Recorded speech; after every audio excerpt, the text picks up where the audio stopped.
अस्सलामुअलैकुम। Programme night addition में हम आपको खुशामदीद कहते हैं। नाजरीन, जब तहरीक अदम एतमाद लाकर वज़ीर आज़म को घर भेजना एक कानूनी और एक आइनी रास्ता है, तो फिर मुल्की सियासत में इतना भौंचाल क्यों है? हीट इस हद तक बढ़ गई है कि रियासती अमलाक को देखा जा रहा है, ना ही पाकिस्तान में बैन अल-अक़वामी इवेंट्स का कोई ख्याल किया जा रहा है। अपोजिशन तो अपोजिशन, हुकूमत भी बराबर के मुकाबले कर रही है। दोनों तरफ से अवामी ताकत दिखाने की जो तैयारियां हैं ये की जा चुकी हैं, जिसमें तशद्दुद के खदशात को रद्द नहीं किया जा सकता। ऐसे में फिर सवाल यह है कि रियासत कहाँ है? कल इस्लामाबाद में सिंध हाउस पर तहरीक इंसाफ के कारकुनों ने हमला करके गेट तोड़ा। आज बिलावल भुट्टो जरदारी ने ये धमकी दे दी कि वो मुल्क में OIC कॉन्फ्रेंस नहीं होने देंगे, जिसके लिए 48 ममालिक के वज़ीर ख़ारजा पाकिस्तान आना शुरू हो चुके हैं। क्या कहा बिलावल भुट्टो ने, ज़रा देखिए। अगर स्पीकर नेशनल असेंबली मंडे तक दुआ करके फातिहा पढ़ के अदम एतमाद का मोशन पेश नहीं करता, तो फिर मेरा तजवीज़ मेरा पार्टी को, अपोजिशन जमातों को ये होगा कि हम उस हॉल से नहीं उठेंगे और हम देखते हैं कि आपका OIC कॉन्फ्रेंस कैसे होता है। जितनी गर्मा गर्मी बिलावल भुट्टो ने दिखाई, इस पर रद्द अमल देते हुए वज़ीर दाखिला शेख रशीद ने कहा कि OIC के इजलास की जिम्मेदारी रियासत और पाक फ़ौज की है। बिलावल भुट्टो के साथ खड़े कायदे हिज़्ब इख्तिलाफ मियाँ शहबाज शरीफ भी आज गुस्से में नज़र आए और उन्होंने कहा कि तहरीक अदम एतमाद के लिए कौमी असम्बली में स्पीकर ने अगर डिले किया तो हम असम्बली के अंदर ही धरना देंगे। क्या कहा अपोजिशन लीडर ने, ये भी देख लीजिए। स्पीकर नेशनल असेंबली ने हाउस का जो बिजनेस है उसको ना चलाया तो फिर हम मजबूर होंगे असेंबली हॉल के अंदर धरना देने के ऊपर। OIC की कॉन्फ्रेंस हो रही है, हमें आप मजबूर ना करें कि आप इसकी आड़ में आइन शिकनी करना चाहें, कानून तोड़ना चाहें और मजाक बनाना चाहें। हम आपको इसकी इजाज़त देंगे, हम वहाँ पर धरना देंगे। फिर ये बात तो एक हकीकत है नाजरीन कि अपोजिशन तहरीक अदम एतमाद को कामयाब बनाने के लिए अपने नंबर्स पूरे कर चुकी है। तहरीक इंसाफ के मुनहरिफ अरकान जो चंद रोज़ पहले तक दावों में थे, 2 रोज़ पहले सिंध हाउस से मीडिया पर आए, जिन्हें तहरीक इंसाफ ने वापसी की दावत और उम्मीद के साथ शोकॉज नोटिस भी भेज दिए हैं। लेकिन तहरीक इंसाफ के कारकुनों की तरफ से मुनहरिफ अरकान का घेरा भी तंग किया जा रहा है, जिसे बज़ाहिर हुकूमती तहफ़्फ़ुज़ हासिल है। लेकिन वज़ीर आज़म का ये मानना है कि एहतजाज में तशद्दुद नहीं होना चाहिए। पुरअमन एहतजाज आपका हक है जमहूरियत में। अगर कोई आपके हल्के से आपसे वोट लेके आता है और पैसे लेके किसी और के साथ चला जाता है, आपका फर्ज है कि पुरअमन एहतजाज करें, लेकिन कोई तसादम ना करें।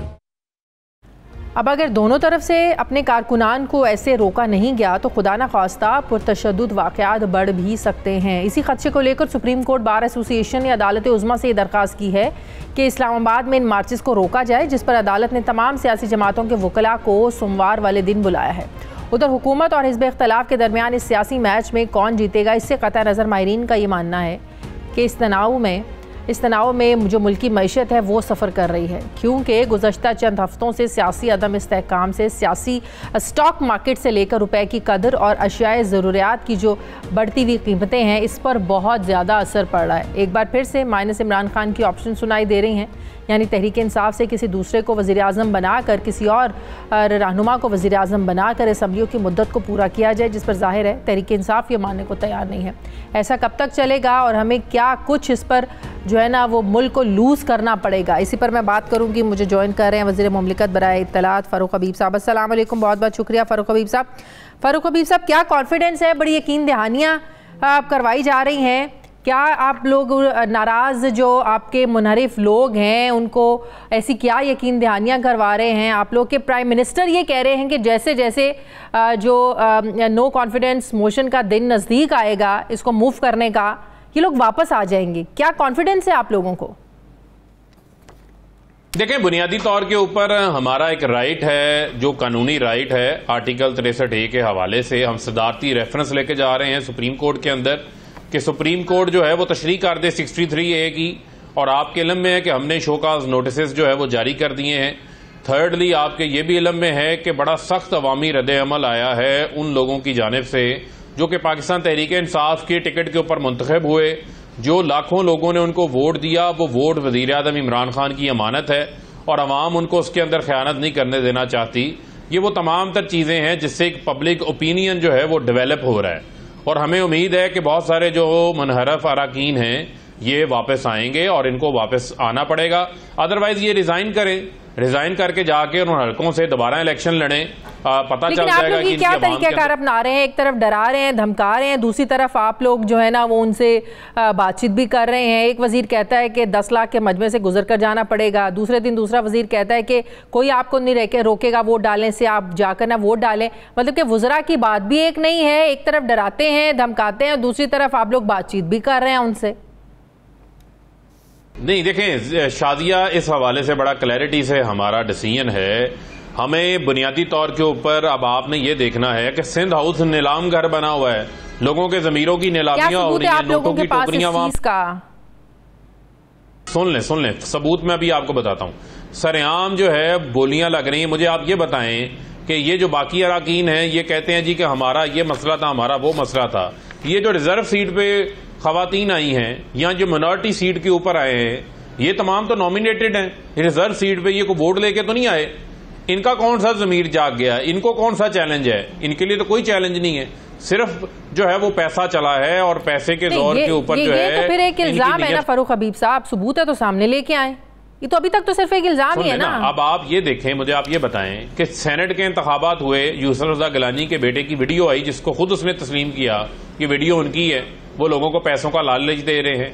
सेनेट के इंतखाबात हुए थे, केपीके के अंदर 17 लोगों को हमने फारिग किया था, उनकी वीडियो सामने आ गई थी, वो भी पैसे पकड़ रहे थे। तो पैसा तो चलता है, पैसे का आंसर भी मौजूद है। पैसे से जरदारी ने उससे पहले भी हुकूमतों को गिराने की कोशिश की है, तो लिहाजा ये कोई ढका छुपा मामला नहीं है। छांगा मांगा इस मुल्क के अंदर पहले भी हो चुका, अब फिर छांगा मांगा किया जा रहा है और हम अब इसको रेजिस्ट करेंगे पूरी तरह, और हम इसको अवामी रद्द-ए-अमल, अवाम की ओपिनियन के साथ रेजिस्ट करेंगे। और लोग चाहते हैं कि इस मुल्क के अंदर जमीर फरोशों की और जमीर खरीदारों की हमेशा हमेशा के लिए रास्ता बंद किया जाए। यही वजह है कि हमने कानूनी रास्ता इख्तियार किया है, और वो लोग जो कि ये अपना मुनहरफ होना चाहते हैं उनके ऊपर आर्टिकल 63A के तहत आप लोगों के जज्बात की बुनियाद पर अगर इस चीज़ को जस्टिफाई करने की कोशिश करेंगे कि जो कुछ कल सिंध हाउस में हुआ या जो अरकान के साथ उनके घरों में हो रहा है, तो अपोजिशन भी ये बात कर रही है कि बनी गाला का वो घेराव करेंगे, फिर आप लोगों के घरों तक भी उन लोगों के कारकुनान जाएंगे। मतलब ये कि शीशे के घरों में बैठकर तो दूसरों को पत्थर नहीं मारे जाते, आप लोग उनके घरों तक जाएंगे तो अपोजिशन के जो लोग हैं वो भी आपके घरों तक जाएंगे। फिर नहीं, देखें बुनियादी तौर के ऊपर हो क्या रहा है, वो जमीर फरोशी बंद कर दें, जमीरों के सौदे ना करें, जमीरों की खरीदारी ना करें। आप लोग सबूत ले आए, पहले भी वीडियोस जिस तरह सामने आती रही, आप अब भी कुछ सामने ले आए। शाजिया, ये सबूतों का मामला नहीं है, मुझे आप सिर्फ ये बता दें क्या इनके जमीर जो है वो 3.5 साल बाद इनके जमीर जागे हैं, और नून लीग और पीपल्स पार्टी जिन्होंने करप्शन के वर्ल्ड रिकॉर्ड बनाए हैं वहां जाके ये करप्शन खत्म करेंगे। ये जो फसली बटेरों का टोला है सब इसे जानते हैं, जो ये काम कर रहे हैं ये सबके सामने है और किसी से ढका छुपा अमल नहीं है, और बहुत जल्द वो सबूत भी सामने आ जाएंगे। जो पैसे दे रहे हैं वो सबूत भी छुपे नहीं रहेंगे। और आज जो बिलावल ने एक स्टेटमेंट दी है कि जनाब हम OIC का इजलास नहीं होने देंगे, आप कौन होते हैं OIC का इजलास जो है वो रोकने वाले? पाकिस्तान के मुफाद के ऊपर आप अपने जाती मुफाद वो कह रहे हैं कि अगर आप लोगों ने इजलास बुलाने में ताखीरी हरबे इस्तेमाल किए, क्योंकि 2 दिन में ये मुद्दत पूरी हो रही है 14 दिन की, वो कह रहे हैं आप डिलेइंग टैक्टिक्स इस्तेमाल करें, आप लोग इजलास टाइम पे क्यों नहीं बुला रहे हैं? देखें बुनियादी तौर के ऊपर जो इजलास है, इजलास बुलाने के हवाले से तमाम आईनी कानूनी तकाजे जो है वो पूरे किए जाएंगे। ये मैं आपको बता रहा हूं, ये आप इसको नोट कर लें, उस हवाले से किसी चीज को नजरअंदाज नहीं किया जाएगा। लेकिन आप मुझे बताएं इनकी डेस्परेशन देखें, ये किनको खुश कर रहे हैं कि पाकिस्तान के अंदर OIC का इजलास ना हो। इसका मतलब इनके एहतजाज, नो कॉन्फिडेंस मूवमेंट्स, ये पाकिस्तान के अंदर OIC के इजलास को रोकने के हवाले से है। किस बैरूनी आका को ये खुश करना चाहते हैं इस किस्म की स्टेटमेंट्स देके? कभी एब्सोल्युटली नॉट के पीछे पड़ जाते हैं, कभी ये यूरोपियन यूनियन के जो सुफरा हैं वो सफारती आदाब की खिलाफ वर्जी करते हैं, उसके दफा में सामने आ जाते हैं। तो ये पाकिस्तान की आवाम देख रही है, और ये भी लोगों ने देखा है कि इस्लामोफोबिया के खिलाफ, नमूस रसालत के हवाले से, इस्लाम को दहशतगर्दी के जोड़ने के हवाले से वजीर आज़म इमरान खान साहब ने भरपूर काम किया। यही वजह है कि UN के अंदर 15 मार्च को जो है वो आलमी दिन करार दिया गया है इस्लामोफोबिया के हवाले से। ये वो कामयाबियां जिनको हजम नहीं हो रही, और उसके ऊपर ये इस किस्म की बातें कर रहे हैं। तो ये OIC का इजलास भी होगा, और इंशाल्लाह पाकिस्तान का और पाकिस्तान का फारूक हबीब साहब, एक बात है, जबरदस्ती ना तो किसी को बुलाया जा सकता है ना रोका जा सकता है। मेरी भी आज 2-3 मुनहरिफ जो आपके लोग हैं उनसे बात हुई, कोई भी वापस आने के लिए तैयार नहीं है। तो ये जो हीट आप लोगों की तरफ से भी बड़ी जो है ना वो नज़र आ रही है मामलात को ख़राब करने की, उतनी ऑपोजिशन की तरफ से जो है ना नज़र आ रही है। तो हालात अगर कन्फ्रंटेशन की तरफ इस तरह जाएंगे तो ये मुल्क के लिए बिल्कुल भी ठीक नहीं होगा और इसमें सबसे ज़्यादा जिम्मेदारी आप लोगों की बनती है। देखिए, बुनियादी तौर के ऊपर फिर मैं आपको ये कहूंगा, मुझे आप ये बताएं कि कोई इखलाकी जवाज है शाजिया, मुझे आप बता दें। पाकिस्तान के क्या मीडिया की जिम्मेदारी नहीं है, बतौर पाकिस्तानी हमारी जिम्मेदारी नहीं है कि आप मुंतखब हुए हैं पीटीए की टिकट पर, इमरान खान का वोट आप लेकर आए हैं, आपको इतने इख्तलाफात हैं, आप बड़ा ज़मीर जाग गया आप कह रहे हैं, तो आप भाई रिजाइन करें। आप कहें जी हम रिजाइन करते हैं, रिजाइन करके हम दोबारा इलेक्शन लड़ेंगे, आ जाएं, जिसकी अक्सरियत बनेगी वो आके हुकूमत बना ले। लेकिन ये कोई तरीकाकार नहीं है कि आप जो है वो मुनाफिकत करें, पैसा लेकर पीठ के ऊपर छुड़ा घोंपें, उस हवाले से वो ऐसा नहीं हो सकता। उस पर फिर अवामी रद्द-ए-अमल भी आएगा, लोग अपने गमो गुस्से का बात ज़मीर जागने की। फारूक हबीब साहब, 3.5 साल अगर आप लोगों ने इनके ग्रीवियंसेस सुने होते, तहफ़्फ़ुज़ात सुने होते, तो आज शायद ये नौबत ना आती। नंबर 1। नंबर 2, किसी भी लीगल एक्सपर्ट से बात कर लें, सब यही बात कर रहे हैं कि कोई भी किसी भी पार्लियामेंटेरियन को वोट डालने से नहीं रोक सकता, ये उनका आईनी और उनका कानूनी हक है। हाँ, फ्लोर क्रॉसिंग पर कार्रवाई हो सकती है, लेकिन वोट डालने के बाद।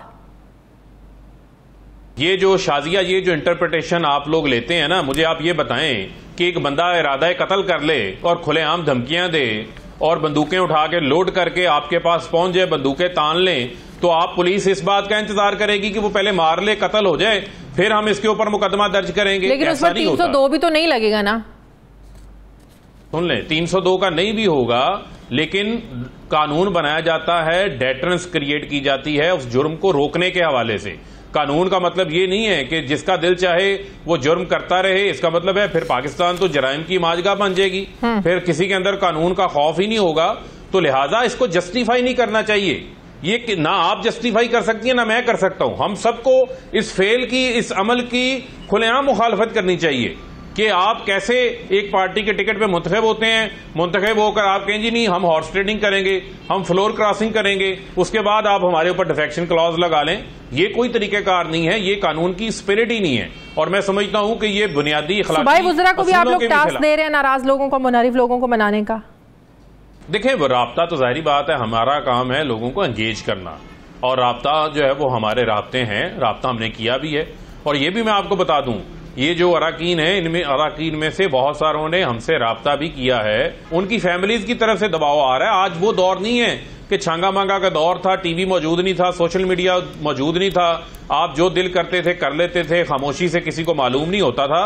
अब लोग जो हैं बड़े बाशऊर हो चुके हैं और लोग ऐसी ज़मीर फरोशी को। फारूक हबीब साहब, आप लोगों ने 3.5 सालों में, स्पेशली पिछले 2 सालों में तो तरीन ग्रुप को आप लोगों ने सीरियस लिया नहीं। आप लोगों को शायद इस चीज़ को एक्सपेक्ट नहीं कर रहे थे कि तरीन ग्रुप भी इस हद तक जा सकता है, उल्टा आप लोग ऑपोजिशन को पड़ जाते हैं। आप लोगों ने तो अपने लोगों को नहीं संभाला। देखें, बुनियादी तौर के ऊपर देखें, तरीन ग्रुप है, कोई भी ग्रुप है, मैं आपको सिर्फ ये बात बताना चाहता हूं कि ये अपनी जितनी मर्जी एफर्ट्स कर लें, जितनी मर्जी कोशिशें कर लें, अल्टीमेटली जो है वो इनमें से बहुत सारे जो है वो वापस भी आएंगे, आपके सामने वापस आएंगे। और हुकूमत भी कहीं नहीं जा रही। वजीर आज़म इमरान खान अपने 5 साल पूरे भी करेंगे, आइंदा 5 साल के लिए भी वजीर आज़म होंगे। और आपने अवामी रद्द-ए-अमल देख लिया, हमारा वर्कर जो है वो चार्ज हो गया है। और जब ये किसी ऐसी चीज को हिट करते हैं, बिजनेस कम्युनिटी परेशान है इस हवाले से, वो आवाज उठा रहे हैं, जिनकी एक्सपोर्ट्स बढ़ रही हैं, मुल्क के अंदर माशी सरगर्मियां अरूज पे चल रही हैं, वो डिसकंटिन्यूटी नहीं चाहते। वो शुक्रिया वज़ीर मुमलिकत बराए इत्तलात फारूक हबीब साहब मेरे साथ थे। नाज़रीन, मुझे प्रोग्राम में एक ब्रेक लेनी है, वापस आते हैं छोटे से वक्फे के बाद।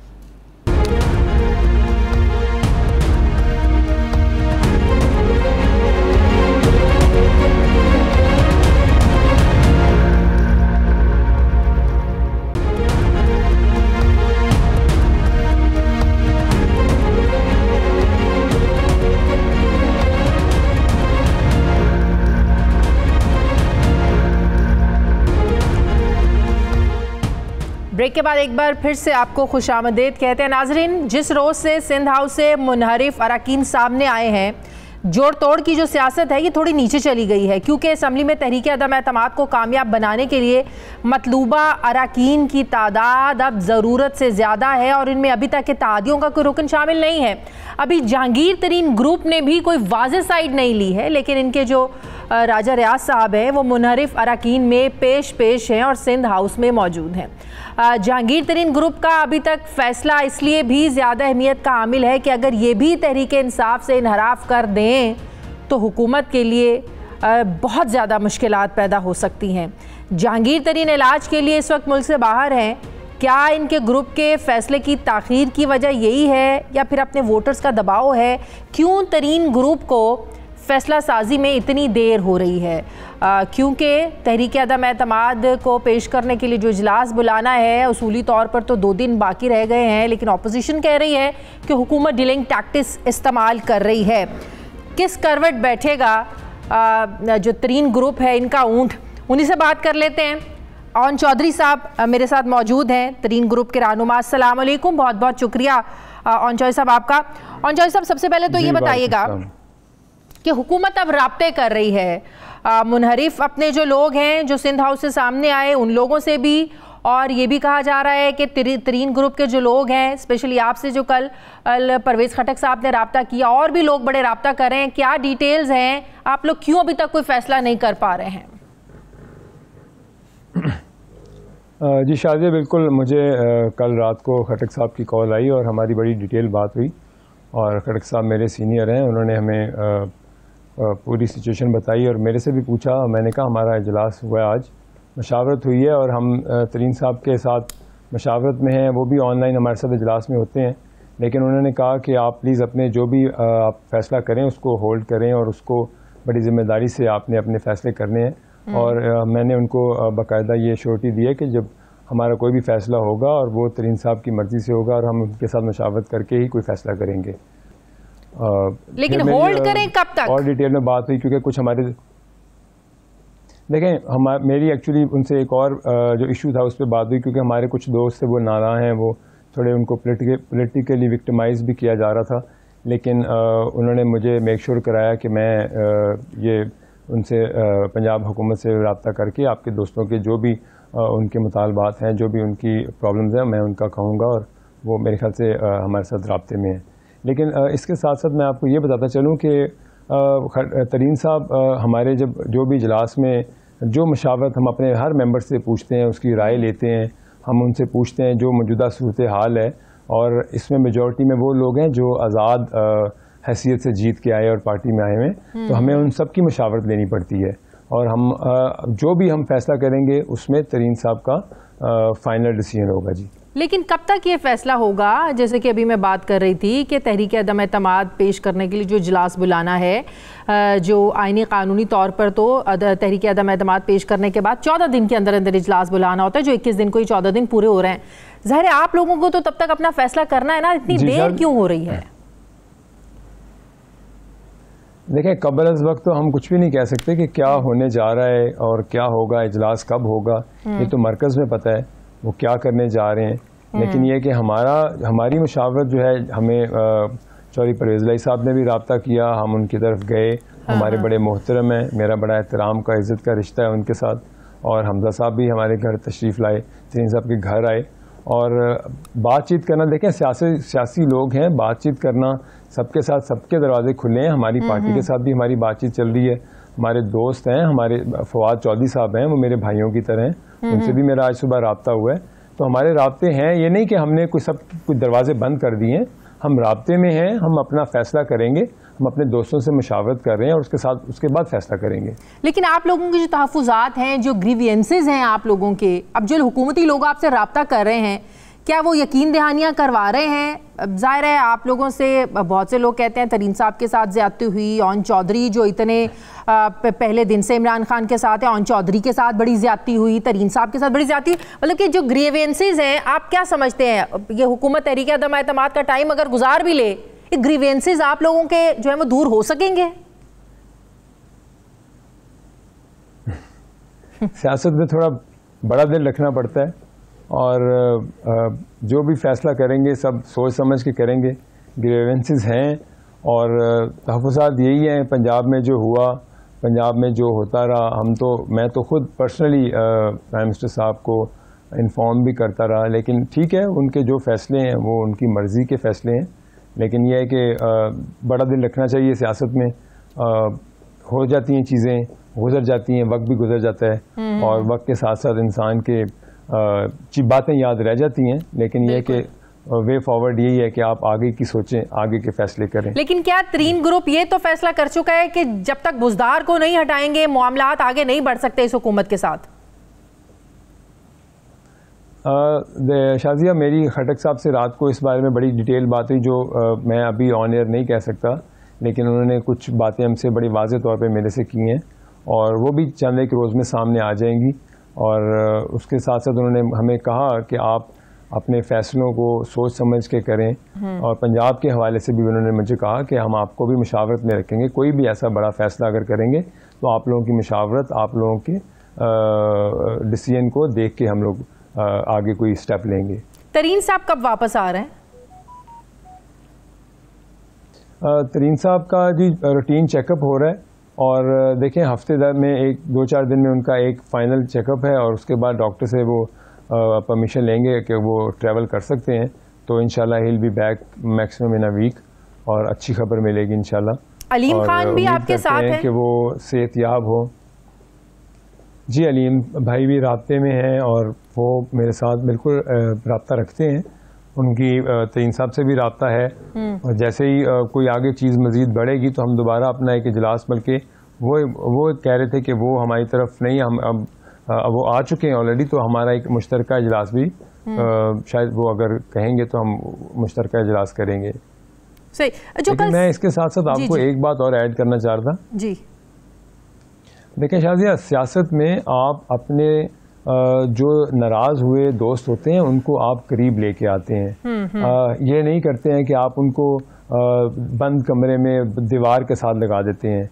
सियासत में आप देखें, आप जब हुकूमत में आ जाते हैं तो आप फादरली फिगर की तरह होते हैं, प्राइम मिनिस्टर जो होते हैं, और आपको अपने MNAs को, आपको किसी ऐसी पर्सनैलिटी को आगे करना पड़ता है जो इन MNAs को इनके तहफ़्फ़ुज़ात, इनकी जो जायज़ मुतालबात हैं, इनके हल्के के मुतालबात हैं, उनको दूर करना चाहिए। तो ये आई थिंक ये उनका लावा पकता रहा 3 साल और वो उनको इग्नोर किया गया, तो उसका ये रिज़ल्ट है। लेकिन फिर भी अभी भी देयर इज़ नेवर लेट, आप उनको मनाना चाहिए, उनको आपने शोकास दिए हैं, ठीक है, उनको सुने और अगर वो समझते हैं और उनको करीब करें। कोशिश तो ये करनी चाहिए कि अपने जो नाराज़ दोस्त हैं सियासत में, जो आपके घर के लोग हैं, आपकी पार्टी के लोग हैं, वो आपसे नाराज़ बैठे हैं और खुल के सामने आ गए आपके, ये बड़ी तकलीफ दे बात है, लेकिन उनको मनाना चाहिए, बजाय कि ये गाली गलोच करने से। ये जो सिंध हाउस पर कल जो कुछ हुआ, मैं कहता हूं कि जिस तरह PTI के वर्कर्स ने किया, उनमें 2 MNAs भी शामिल थे, क्या ये हुकूमत की बुखलाहट है या हुकूमत ये समझ चुकी है कि अब शायद उनकी हार हो चुकी है, अब डराने से धमकाने से अगर बात बन जाए तो ठीक है? देखिए, मैं कोई कमेंट नहीं पास करता, लेकिन मैं सिर्फ ये कहूँगा कि ये अच्छा नहीं हुआ। आपको अपने ऐसे जो ठीक है, वो भी एक यूथ के लोग हैं और हमारे यूथ के लड़के हैं, वो जोशीले हैं, लेकिन ये ऐसे होना नहीं चाहिए। आप एक तरीक़ेकार है उसके साथ जाएं और उनको मनाएं अगर वो आपके पास आते हैं और आप उनको साथ लेके चलें। ये कोई अच्छी पिक्चर नहीं दे रहे हम सियासत में कि अच्छा एक सबसे बड़ी बात PTI का ये कल्चर नहीं था, समझ लेंगे। एग्जैक्टली। तो मैं यही कहूँगा कि अभी भी आप अपने लोगों को उनको तरीके से उनको मनाएं, उनके ग्रीवेंसेस दूर करें। अभी कोई कुछ देर नहीं हुई है, आप अपने लोगों को करीब लाना चाहिए। आपके जो नाराज़ दोस्त हैं उनको आप मनाएं, उनको ऐसे लोगों को दें जो उनकी सुनते हैं, जिन पे वो ट्रस्ट करें, उन लोगों को आप आगे ये क्या आप भी समझते हैं बड़ा अच्छा कहें कि आप अपने प्राइम मिनिस्टर के साथ रहे हैं, प्राइम मिनिस्टर को मशवरे देने वाले जो है ना, वो शायद वो उनके साथ सिंसियर नहीं है। उनके मुशीरान पर बड़े सवालात उठाए जाते हैं कि प्राइम मिनिस्टर अब तक जो भी नुकसान उठा रहे हैं वो सिर्फ इनके मुशीरों की वजह से है। ये प्राइम मिनिस्टर साहब खुद समझते हैं और 3 साल में देख लें कि वो जो भी उनके सियासी मुशीर हैं और जो हुआ है और जो जो 2 दिन में हुआ है और जो नतीजा निकल रहा है, तो उनको खुद समझ है, वो सब कुछ देख रहे हैं ऊपर से कि क्या यहाँ होना चाहिए था और क्या किस चीज़ की वजह से ये हुआ है। ऐसी कहीं ना कहीं तो कोई कोताही है कि हमारे ये सियासी लोग हमसे दूर हो गए हैं और ऐसे जगह पे खड़े हो गए कि आपके सामने खड़े हो गए, आपकी मुखालफत में खड़े हो गए आपके सामने, व्हिच इज वेरी अलार्मिंग। तो इसलिए इस पे देखना चाहिए और बिल्कुल उन मशीरों को मेरे ख्याल से पूछना चाहिए उनसे और उनको खुद पता होना चाहिए कि मेरे किस मशीर की क्या गलती है और कौन मुझे मिसगाइड करता रहा है और कौन मुझे सही इन्फॉर्मेशन नहीं देता रहा। बहुत बहुत शुक्रिया जहांगीर तरीन ग्रुप के रहनुमा और चौधरी साहब मेरे साथ थे, बहुत शुक्रिया आपका। नाज़रीन मुझे प्रोग्राम ब्रेक लेनी है, वापस आते हैं छोटे से वक्फे के बाद।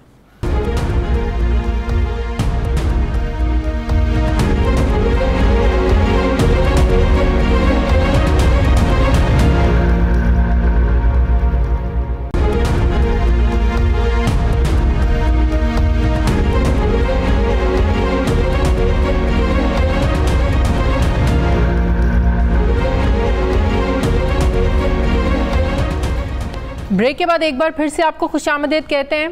पाकिस्तान पीपल्स पार्टी के सीनियर रहनुमा माहिर कानून बैरिस्टर चौधरी एतजाज़ अहसन साहब मुझे ज्वाइन कर रहे हैं। अस्सलाम वालेकुम, बहुत बहुत शुक्रिया चौधरी साहब आपका।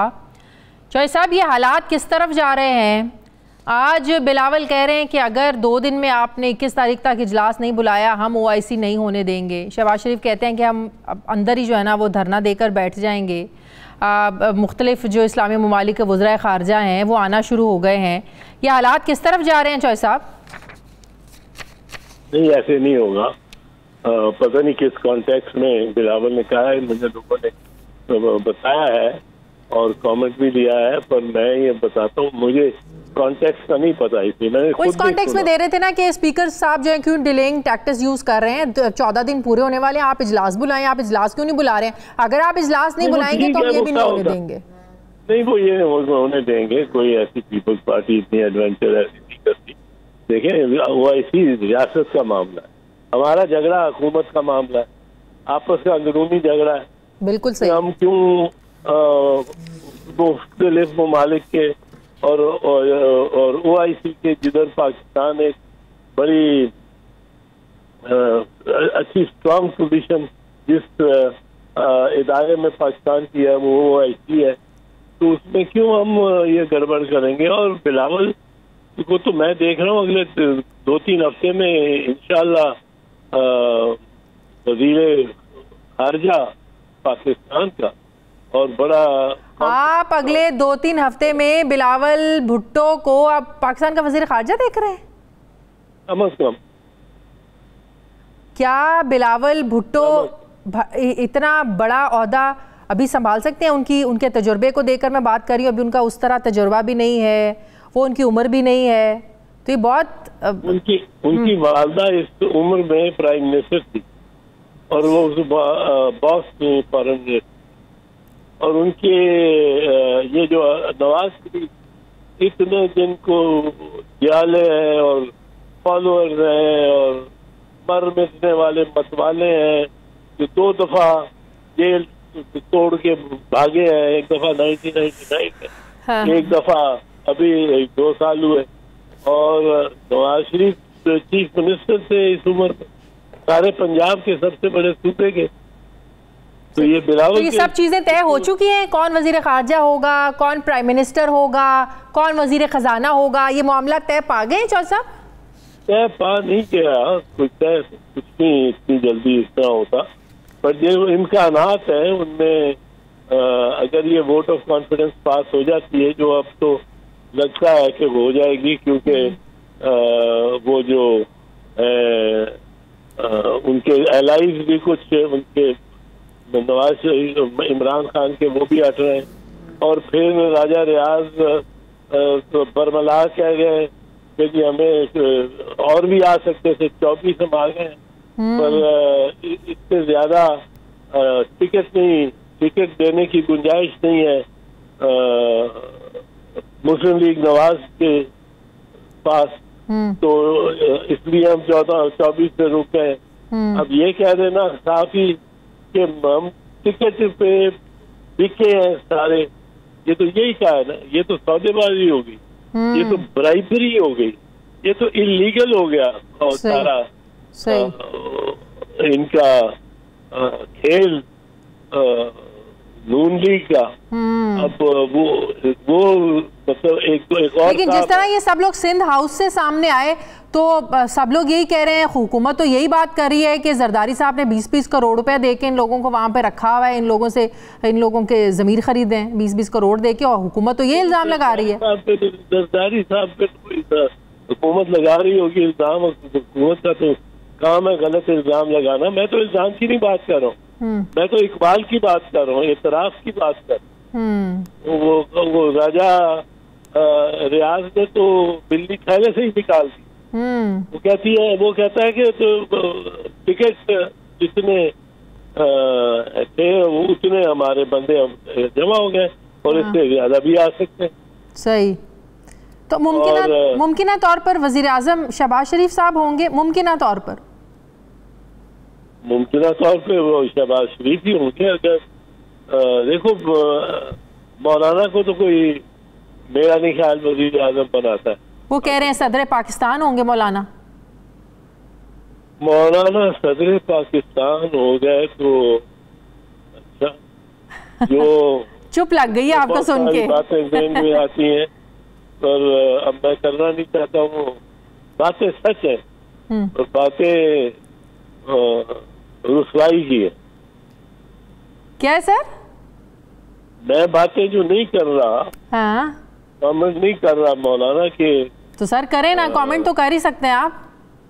नहीं मैं करना नहीं चाहता। तो बातें मतलब है कि काम ना कहीं खराब हो जाए ऑपोजिशन का है। इधर सारा कुछ ही इतनी सख्त बातें हो रही हैं, इतना लोगों का डेसिबल लेवल कॉन्वर्सेशन का इतना बढ़ गया है, चीख चिल्ला के एक दूसरे से गुफ्तगू कर रहे हैं कि वो जरा हंसी मजाक के लेवल पे ही रखना चाहिए। अच्छा, ये हंसी मजाक के लेवल पे रखें। पंजाब में वजारत आला मिल रही है परवेज इलाही साहब को?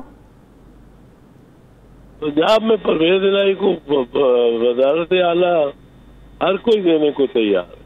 नून लीग मान गई है? नून लीग तैयार है देने को? नून लीग भी तैयार है। अच्छा, हाँ, नून लीग को तो कह रही है, नवाज शरीफ ने जो पैगाम अपने और जो जस्टिफिकेशन दी है इसकी और अपने साथियों को मनाने की, कि जो बात भी हो वो मानो, जिसकी बात भी, एमक्यूएम के भी सारे मुतालबात मानो, उसका पीपल्स पार्टी को पैगाम है, सब कुछ मानो। हर कोई जरदारी साहब से क्यों गारंटियां मांग रहा है? हर किसी का सब से जो मांगते हैं उनको सब कुछ दो, एक इमरान खान को हटाओ। अच्छा, हर जरदारी साहब हर एक को गारंटी देने के लिए तैयार हैं? हर कोई जरदारी साहब से गारंटी मांग रहा है? ये मैं कह रहा हूँ कि ये नवाज ने जो पैगामात भेजे हैं और जो तसल्ली दी है उसको बोनस इलाही को, अच्छा, यही तसल्ली दी है कि हम बिल्कुल आपके साथ, आपकी वजारत आला के साथ, वजारत आला के साथ है हम। हमारा एक है, मतलब कि कुछ भी कीमत चुकाने को तैयार हैं इमरान खान को घर भेजने के लिए सारी ऑपोजिशन। हाँ, ये तो बिल्कुल इस पे वाज़ेह है, बिल्कुल वाज़ेह। अच्छा, तरीन ग्रुप कोई फैसला नहीं कर पा रहा है अभी तक? उनके इजलास ही चल रहे हैं अभी तक तो। तरीन ग्रुप अकेला साथ आ जाए और इत्तेहादी छोड़ जाए तो तब भी बात नहीं बनती है इमरान खान। नहीं, इमरान खान आप देखेंगे 14 लोग सामने आए हैं, वही साथ मिल जाएं तो फिर भी किसी की जरूरत नहीं है। नहीं, 14 नहीं, 24 जो 24 के नाम लेता है ना। राजा रियाज के 24 टिकट मिले हैं मुस्लिम लीग नवाज। सही। अब टिकट मिले या टिकट पे वोट, टिकट भी आप मतलब है वोट ही बेच रहे हो ना। टिकट पे वोट बेचो या कार लेके बेचो, टिकट लेके बेचो या कार लेके बेचो या प्लॉट लेके बेचो, सही, या पैसा लेके बेचो, इसमें फर्क तो कोई नहीं ना। सही। ये तो उन्होंने एतराफ किया खुद अपनी जबान से, और इलेक्शन कमीशन खबर नहीं सो रही है, गहरी नींद सो रही है। तो इस पर क्या एक्शन हो सकता है? वोटिंग से रोका जा सकता है? वही तो पूछ रही हूँ। नहीं, वोटिंग से रोका नहीं जा सकता, वोटिंग से किसी को नहीं रोका। मुझे बताएं चॉइस साहब, ये आर्टिकल 163A में अबहाम क्या है कि हुकूमत को सुप्रीम कोर्ट जाकर तशरीह करवाने की जरूरत पेश आ रही है? अब मैं आपको बताऊं 2-4 चीजें हैं, उसमें बड़ी क्लियर चीज है। एक तो क्लियर है कि जो वोट 3 मामलात में पार्टी के खिलाफ देगा, वो अपनी सीट खो देगा। वो कौन से 3 मामलात हैं? अगर कोई मनी बिल या बजट का प्रपोजल हो, दूसरा कॉन्स्टिट्यूशन का मामला हो, और तीसरा ये इलेक्शन या vote for the prime minister या चीफ मिनिस्टर, वो वोट फॉर और अगेंस्ट, यानी नो कॉन्फिडेंस या कॉन्फिडेंस देने वाले।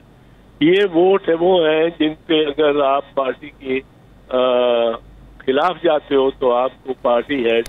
अच्छा, अब ये थोड़ी सी कंफ्यूजन दूर कर दें। अगर आप इनके खिलाफ वोटिंग में जाते हैं तो आप डी-सीट हो जाएंगे, मतलब ये हुआ कि वोट दे देंगे, वो वोट काउंट हो जाएगा, बाकी सारी कार्रवाई बाद की बात है। हाँ, वो बात की है, वो लिखा हुआ है 63 में, मैं बताता हूँ आपको। वोट देगा तो उसके बाद ही डिस्क्वालीफाई होगा ना, वोट दिए बगैर तो उसको डिस्क्वालीफाई नहीं कर सकते। वो अगर वो जब वोट देगा तो जुर्म होगा, वोट देगा ही नहीं तो जुर्म कैसे वो होगा? वो जुर्म नहीं होगा। अच्छा, जब वोट दे लेगा एक पार्टी के मंशा के खिलाफ, तो ये तो अब तय हो गया, सबको पता हो गया, सबके सामने उसने वोट डाल दिया खिलाफ।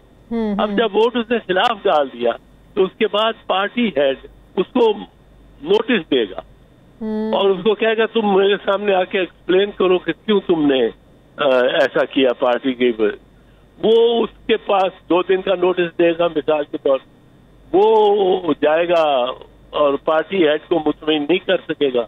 वो मुतमईन नहीं कर सकेगा तो party head election commissioner, chief election commissioner को लिखेगा, जो पूरी इलेक्शन कमीशन को बिठाएगा 5 के 5 मेंबर्स, और नोटिस देंगे उस एमएनए को या सेनेटर या एमपीए को क्या के बताओ, जस्टिफाई करो कि तुमने ये क्यों किया। सही। वो फिर उसका एक ट्रायल चलेगा।